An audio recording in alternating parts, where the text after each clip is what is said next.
ಓಂ ಶ್ರೀ ಗುರುಭ್ಯೋ ನಮಃ. ಎಲ್ಲರಿಗೂ ನಮಸ್ಕಾರ. ಧೃತಿ ಡಿವೋಷನಲ್ ಚಾನಲ್ಗೆ ಸ್ವಾಗತ. ನಾನು ಇವತ್ತಿನ ವಿಡಿಯೋದಲ್ಲಿ ಅಧಿಕ ಹುಣ್ಣಿಮೆಯ ಶುಭ ಮುಹೂರ್ತ, ಪೂಜೆ ವಿಧಾನ, ಮಹತ್ವ, ಮಂತ್ರಗಳ ಬಗ್ಗೆ ಸಂಪೂರ್ಣವಾದಂಥ ಮಾಹಿತಿಯನ್ನು ಕೊಡ್ತಾ ಇದ್ದೀನಿ. ಹಿಂದೂ ಧರ್ಮದಲ್ಲಿ ಪೂರ್ಣಿಮಾ ಅಥವಾ ಹುಣ್ಣಿಮೆ ತಿಥಿಯನ್ನು ಅತ್ಯಂತ ಮುಖ್ಯವಾದ ತಿಥಿಯೆಂದು ಪರಿಗಣಿಸಲಾಗುತ್ತದೆ. ಅದರಲ್ಲೂ ಅಧಿಕ ಮಾಸದಲ್ಲಿ ಬರುವಂತಹ ಹುಣ್ಣಿಮೆಗೆ ವಿಶೇಷವಾದಂತಹ ಮಹತ್ವವಿದೆ. ಸಾಮಾನ್ಯವಾಗಿ ಪ್ರತಿ ತಿಂಗಳು ಒಂದೇ ಹುಣ್ಣಿಮೆ ಮತ್ತು ಒಂದು ಅಮಾವಾಸ್ಯೆ ತಿಥಿ ಇರುತ್ತದೆ. ಆದರೆ ಮೇ ಒಂದೇ ತಿಂಗಳಲ್ಲಿ ಎರಡೆರಡು ಹುಣ್ಣಿಮೆ ತಿಥಿಗಳು ಬಂದಿದೆ. ಈ ಹುಣ್ಣಿಮೆ ದಿನದಂದು ಸ್ನಾನ ಮತ್ತು ದಾನ ಮಾಡುವುದು ವಿಶೇಷವಾಗಿರುತ್ತದೆ. ಜ್ಯೇಷ್ಠ ಮಾಸದ ಅಧಿಕದಲ್ಲಿ ಬಂದಿರುವ ಹುಣ್ಣಿಮೆಯ ದಿನದಂದು ಲಕ್ಷ್ಮೀನಾರಾಯಣರ ಪೂಜೆಯನ್ನು ಮಾಡುವುದು, ಸತ್ಯನಾರಾಯಣರ ಪೂಜೆ ಮಾಡುವುದು ಸಂಪತ್ತು ಮತ್ತು ಸಮೃದ್ಧಿಯನ್ನು ನಿಮಗೆ ತಂದುಕೊಡುತ್ತದೆ. 2026 ಜ್ಯೇಷ್ಠ ಮಾಸದ ಅಧಿಕ ಹುಣ್ಣಿಮೆಗೆ ಸಂಬಂಧಿಸಿದ ಪ್ರಮುಖ ವಿಚಾರಗಳನ್ನು ನಾವು ಇಲ್ಲಿ ನೋಡೋಣ. ಜ್ಯೇಷ್ಠ ಮಾಸದೊಂದಿಗೆ ಅಧಿಕ ಮಾಸವು ಇರುವುದರಿಂದ 2026 ಮೇ ತಿಂಗಳಿನಲ್ಲಿ 2 ಹುಣ್ಣಿಮೆ ತಿಥಿಗಳು ಬಂದಿವೆ. ಜ್ಯೇಷ್ಠ ಮಾಸದ 2ನೇ ಹುಣ್ಣಿಮೆಯನ್ನು ಜ್ಯೇಷ್ಠ ಅಧಿಕ ಹುಣ್ಣಿಮೆ ಅಥವಾ ಕಾರ ಹುಣ್ಣಿಮೆ ಅಂತ ಕರೆಯುತ್ತಾರೆ. 2026 ಅಧಿಕ ಹುಣ್ಣಿಮೆ ಪೂಜೆಗೆ ಶುಭ ಮುಹೂರ್ತ ಯಾವುದು, ಅಧಿಕ ಹುಣ್ಣಿಮೆ ದಿನ ಪೂಜೆ ಮಾಡುವ ವಿಧಾನ, ಮಹತ್ವ ಮತ್ತು ಮಂತ್ರಗಳ ಬಗ್ಗೆ ಸಂಪೂರ್ಣವಾದಂಥ ಮಾಹಿತಿಯನ್ನು ನೋಡೋಣ. ಹಿಂದೂ ಧರ್ಮದಲ್ಲಿ ಪೂರ್ಣಿಮಾ ಅಥವಾ ಹುಣ್ಣಿಮೆ ತಿಥಿಯನ್ನು ಅತ್ಯಂತ ಮುಖ್ಯವಾದ ತಿಥಿ ಅಂತ ಪರಿಗಣಿಸುತ್ತಾರೆ. ಅದರಲ್ಲೂ ಅಧಿಕ ಮಾಸದಲ್ಲಿ ಬರುವಂತಹ ಹುಣ್ಣಿಮೆಗೆ ವಿಶೇಷವಾದಂತಹ ಮಹತ್ವ ಇದೆ. ಸಾಮಾನ್ಯವಾಗಿ ಪ್ರತಿ ತಿಂಗಳು ಒಂದು ಹುಣ್ಣಿಮೆ ಮತ್ತು ಒಂದು ಅಮಾವಾಸ್ಯೆ ತಿಥಿ ಇರುತ್ತದೆ. ಆದರೆ ಮೇ ಒಂದೇ ತಿಂಗಳಿನಲ್ಲಿ ಎರಡೆರಡು ಹುಣ್ಣಿಮೆ ತಿಥಿಗಳು ಬಂದಿದೆ. ಈ ಹುಣ್ಣಿಮೆ ದಿನದಂದು ಸ್ನಾನ ಮತ್ತು ದಾನ ಮಾಡುವುದು ವಿಶೇಷವಾಗಿರುತ್ತದೆ. ಜ್ಯೇಷ್ಠ ಮಾಸದ ಅಧಿಕದಲ್ಲಿ ಬಂದಿರುವ ಹುಣ್ಣಿಮೆಯ ದಿನದಂದು ಲಕ್ಷ್ಮೀನಾರಾಯಣರ ಪೂಜೆಯನ್ನು ಮಾಡುವುದು, ಸತ್ಯನಾರಾಯಣ ಪೂಜೆ ಮಾಡುವುದು ಸಂಪತ್ತು ಮತ್ತು ಸಮೃದ್ಧಿಯನ್ನು ನಿಮಗೆ ತಂದುಕೊಡುತ್ತದೆ.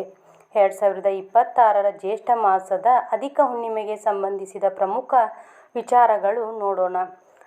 ಮೊದಲನೇದಾಗಿ 2026 ಜ್ಯೇಷ್ಠ ಮಾಸದ ಅಧಿಕ ಹುಣ್ಣಿಮೆಯ ಶುಭ ಮುಹೂರ್ತವನ್ನು ನೋಡೋದಾದರೆ, ಜ್ಯೇಷ್ಠ ಅಧಿಕ ಹುಣ್ಣಿಮೆ ದಿನಾಂಕ 2026 ಮೇ 31 ಭಾನುವಾರ ದಿವಸ ಬಂದಿದೆ. ಪೂರ್ಣಿಮಾ ತಿಥಿ ನಮಗೆ ಪ್ರಾರಂಭವಾಗುವುದು ಮೇ 20 ಶನಿವಾರ ಬೆಳಿಗ್ಗೆ 11:57ರಿಂದ. ಪೂರ್ಣಿಮಾ ತಿಥಿ ಮುಕ್ತಾಯ ಆಗುವುದು ಮೇ 31 ಭಾನುವಾರ ಮಧ್ಯಾಹ್ನ 2:14ಕ್ಕೆ. ಪೂರ್ಣಿಮಾ ಸ್ನಾನ ದಾನ ದಿನಾಂಕ ಮೇ 31ರಂದು ಭಾನುವಾರ ಮಾಡಬೇಕು.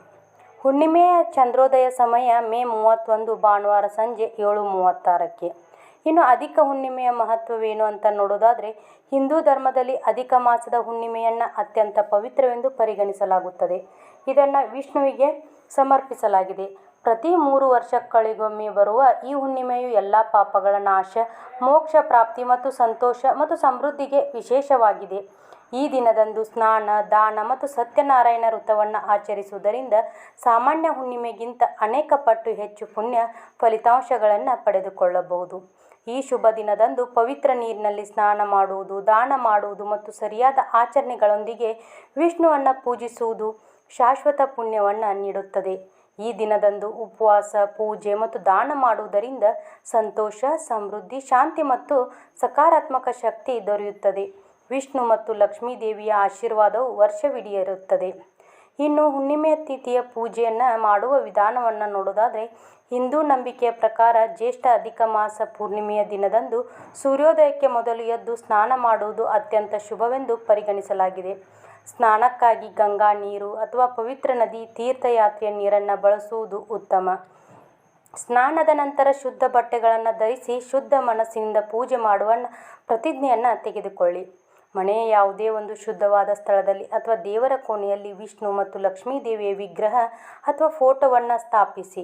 ಪೂಜಾ ಸ್ಥಳವನ್ನು ಗಂಗಾಜಲದಿಂದ ಶುದ್ಧೀಕರಿಸಿ ವಿಗ್ರಹ ಅಥವಾ ಫೋಟೋದ ಮುಂದೆ ದೀಪ ಹಚ್ಚಿ ವಿಷ್ಣುವಿಗೆ ಹಳದಿ ಹೂಗಳು, ತುಳಸಿ ಎಲೆಗಳು, ಶ್ರೀಗಂಧ ಮತ್ತು ಹಳದಿ ಬಟ್ಟೆಗಳನ್ನು ಅರ್ಪಿಸುವುದು ಶುಭವೆಂದು ಪರಿಗಣಿಸಲಾಗುತ್ತದೆ. ಲಕ್ಷ್ಮೀ ದೇವಿಗೆ ಕಮಲದ ಹೂಗಳು, ಪರಿಮಳಯುಕ್ತ ಹೂಗಳು ಮತ್ತು ಬಿಳಿ ಕೆಂಪು ಬಟ್ಟೆಗಳನ್ನು ಅರ್ಪಿಸಬೇಕು. ಈ ದಿನ ಲಕ್ಷ್ಮೀನಾರಾಯಣನ ಧ್ಯಾನಿಸಿ ಉಪವಾಸ ವ್ರತವನ್ನು ಮಾಡುವ ಪ್ರತಿಜ್ಞೆಯನ್ನು ತೆಗೆದುಕೊಳ್ಳಿ. ಉಪವಾಸದ ಸಮಯದಲ್ಲಿ ಯಾವುದೇ ಆಹಾರವನ್ನು ಸೇವಿಸಬಾರದು, ಆದರೆ ಹಣ್ಣುಗಳನ್ನು ಸೇವಿಸಬಹುದು. ಈ ದಿನದಂದು ಓಂ ನಮೋ ಭಗವತೆ ವಾಸುದೇವಾಯದಂತಹ ವಿಷ್ಣುವಿನ ಮಂತ್ರಗಳನ್ನು ಪಠಿಸುವುದು ಅತ್ಯಂತ ಫಲಪ್ರದ. ಶ್ರೀಹರಿ ಸಹಸ್ರನಾಮ, ವಿಷ್ಣು ಸಹಸ್ರನಾಮವನ್ನು ಪಠಿಸುವುದನ್ನು ಸಹ ಬಹಳ ಶುಭವೆಂದು ಪರಿಗಣಿಸಲಾಗುತ್ತದೆ. ಪೂಜೆಯಲ್ಲಿ ತಪ್ಪದೆ ವಿಷ್ಣು ಮತ್ತು ಲಕ್ಷ್ಮೀ ದೇವಿಗೆ ಆರತಿಯನ್ನು ಮಾಡಬೇಕು. ಪೂಜೆಯ ಕೊನೆಯಲ್ಲಿ ಕುಟುಂಬದ ಸಂತೋಷ, ಸಮೃದ್ಧಿ ಮತ್ತು ನಿಮ್ಮ ಆಸೆಗಳ ಈಡೇರಿಕೆಗಾಗಿ ಪ್ರಾರ್ಥನೆಯನ್ನು ಮಾಡುವುದು ಶುಭ.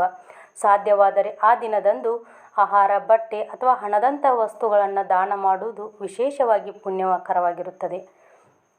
ಇನ್ನು ಅಧಿಕ ಹುಣ್ಣಿಮೆಯಿಂದ ಯಾವ ಮಂತ್ರಗಳನ್ನು ಪಠಿಸಬೇಕು ಅಂತ ನೋಡೋದಾದರೆ, ಲಕ್ಷ್ಮೀನಾರಾಯಣರ ಸಂಯೋಜಿತ ಮಂತ್ರ ಓಂ ಶ್ರೀಂ ಹ್ರೀಂ ಕ್ಲೀಂ ಮಹಾಲಕ್ಷ್ಮೈ ನಮಃ ಅಂತ. ಸಂಪತ್ತು ಗಳಿಕೆಗಾಗಿ ಮಂತ್ರ ಓಂ ಹ್ರೀಂ ಶ್ರೀಂ ಲಕ್ಷ್ಮೀಭ್ಯೋ ನಮಃ ಅಂತ. ಇನ್ನು ವಿಷ್ಣು ಮೂಲ ಮಂತ್ರ ಓಂ ನಮೋ ಭಗವತೆ ವಾಸುದೇವಾಯ. ವಿಷ್ಣು ಲಕ್ಷ್ಮಿ ಮೂಲ ಮಂತ್ರ ಓಂ ನಮೋ ನಾರಾಯಣಾಯ ಅಂತ. ಇನ್ನು ಪೂಜೆಯ ಪ್ರಯೋಜನ ಏನು ಅಂತ ನೋಡೋದಾದರೆ, ಅಧಿಕ ಹುಣ್ಣಿಮೆಯ ದಿನದಂದು ಮುಂಜಾನೆ ಪವಿತ್ರ ನದಿಯಲ್ಲಿ ಸ್ನಾನ ಮಾಡಿ, ನದಿಯಲ್ಲಿ ಸ್ನಾನ ಮಾಡಲು ಸಾಧ್ಯವಾಗದೇ ಇದ್ದರೆ ಮನೆಯಲ್ಲೇ ಇರುವ ಸ್ನಾನ ಮಾಡುವ ನೀರಿಗೆ ಗಂಗಾಜಲ ಬೆರೆಸಿ ಸ್ನಾನ ಮಾಡಿ ದಾನ ಧರ್ಮ ಕಾರ್ಯದಲ್ಲಿ ನಿಮ್ಮನ್ನು ತೊಡಗಿಸಿಕೊಳ್ಳಿ. ಈ ಪವಿತ್ರ ದಿನದಂದು ದಾನ, ಜಪ, ಉಪವಾಸ ಮತ್ತು ಧಾರ್ಮಿಕ ಕಥೆಗಳನ್ನು ಕೇಳುವುದರಿಂದ 100 ಯಜ್ಞಗಳನ್ನು ಮಾಡುವಷ್ಟು ಪುಣ್ಯ ಸಿಗುತ್ತದೆ. ಈ ದಿನದಂದು ವಿಷ್ಣುವಿನ ವಿಶೇಷ ಪೂಜೆಯು ತಿಳಿದೋ ತಿಳಿಯದೆಯೋ ಮಾಡಿದ ಎಲ್ಲ ಪಾಪಗಳನ್ನು ನಿವಾರಿಸುತ್ತದೆ ಮತ್ತು ಮೋಕ್ಷಕ್ಕೆ ಕಾರಣವಾಗುತ್ತದೆ. ಈ ದಿನದಂದು ಮಾಡಿದ ಕರ್ಮಗಳ ಫಲಗಳು ಎಂದಿಗೂ ನಷ್ಟವಾಗುವುದಿಲ್ಲ. ಆದ್ದರಿಂದ ಅಧಿಕ ಪೂರ್ಣಿಮೆಯು ಶಾಶ್ವತ ಪುಣ್ಯವನ್ನು ನೀಡುತ್ತದೆ. ನೋಡಿದ್ರಲ್ಲ, ಇವತ್ತಿನ ಈ ವಿಡಿಯೋದಲ್ಲಿ ಅಧಿಕ ಹುಣ್ಣಿಮೆಯ ದಿನದ ಶುಭ ಮುಹೂರ್ತ, ಸಮಯ,